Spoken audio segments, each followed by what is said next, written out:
శ్రీ గురుభ్యో నమః. హోళీ పండుగను తెలుగులో కాముని పున్నమి లేదా హోళికా పూర్ణిమ అని కూడా అంటారు. ఈ పండుగను ఫాల్గుణ పౌర్ణమి రోజున జరుపుకుంటారు. హోళీ పండుగను రంగుల పండుగ అని కూడా అంటారు. హోళీ పండుగకు సంబంధించి ఎన్నో విశేషాలు ఉన్నాయి. వాటి గురించి ఇప్పుడు మనం తెలుసుకుందాం. హోళీ పండుగను వసంతం, ప్రేమ, కొత్త జీవితాన్ని జరుపుకునేందుకు జరుపుకుంటారు. అలాగే ఈ హోళీ పండుగను చెడుపై మంచి సాధించిన విజయానికి గుర్తుగా కూడా జరుపుకుంటారు. రాధా మరియు కృష్ణుల ప్రేమను కూడా ఈ హోళీ పండుగ మనకి గుర్తు చేస్తుంది. హోళీ పండుగను హోళికా పూర్ణిమ అని, కాముని పున్నమి అని కూడా అంటారు. ఆంధ్రప్రదేశ్లో హోళికా దహనాన్ని కామదహనం అని అంటారు. హోళీ పండుగను సత్యయుగం నుంచి జరుపుకుంటున్నట్లు హిందూ పురాణాలు తెలుపుతున్నాయి. హోళీ అంటే అగ్ని లేదా అగ్నితో పునీతమైనది అని అర్థం. హోళీ ఆనందాల డోలిక అంటారు. అసలు హోళీ అంటే ఏమిటి? డోలిక అని దేన్నంటారు? పురాణాల్లో ఈ పండుగ గురించి ఏం చెబుతారు? హోళీ వస్తుందంటే చాలు దేశమంతా పండగే. దీపావళి తర్వాత దేశంలో అత్యంత వేడుకగా జరుపుకునే పండుగల్లో ఇది ఒకటి. ఈ పండుగ సత్యయుగం నుంచి జరుపుకుంటున్నట్లుగా హిందూ పురాణాలు తెలుపుతున్నాయి. హోళీ అంటే అగ్ని లేదా అగ్నితో పునీతమైనది అని అర్థం.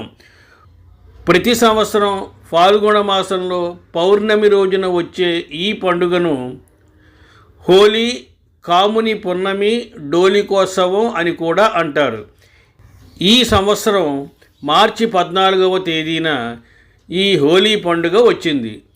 ఈ సందర్భంగా పూర్వోత్తరాల గురించి, పురాణాల్లో ఎలాంటి భిన్నమైన కథలు ప్రచారంలో ఉన్నాయనే ఆసక్తికరమైన విషయాలను మనం ఇప్పుడు తెలుసుకుందాం. రాక్షసరాజు హిరణ్యకశపుడి కుమారుడు ప్రహ్లాదుడు నిత్యం విష్ణుమూర్తిని స్మరిస్తూ ఉంటాడు. అది హిరణ్యకశపుడికి నచ్చదు. దీంతో ప్రహ్లాదుడిని మట్టుబెట్టాలని నిర్ణయించుకుంటాడు.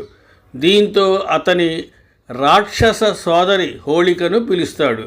ఆమెకు ఉన్న శక్తితో ప్రహ్లాదుడిని మంటల్లో ఆహుతి చేయాలని ఆమెను కోరతాడు.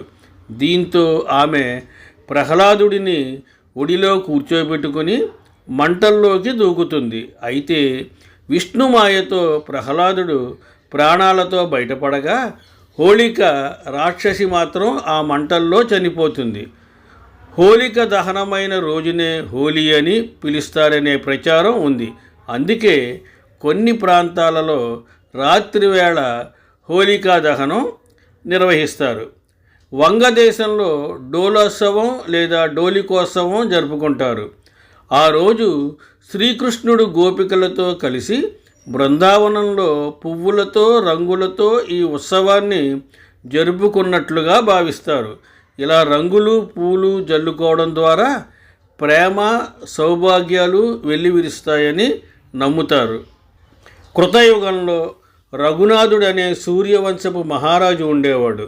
ఓ రోజు ప్రజలంతా వచ్చి హోళిక అనే రాక్షసి తమ పిల్లలను బాధిస్తోందని మొరపెట్టుకుంటారు. ఆ సమయంలో అక్కడే ఉన్న నారద మహర్షి ఏటా ఫాల్గుణ పూర్ణిమ రోజు హోళికను పూజిస్తే బాధలు తొలగిపోతాయని తెలుపుతాడు.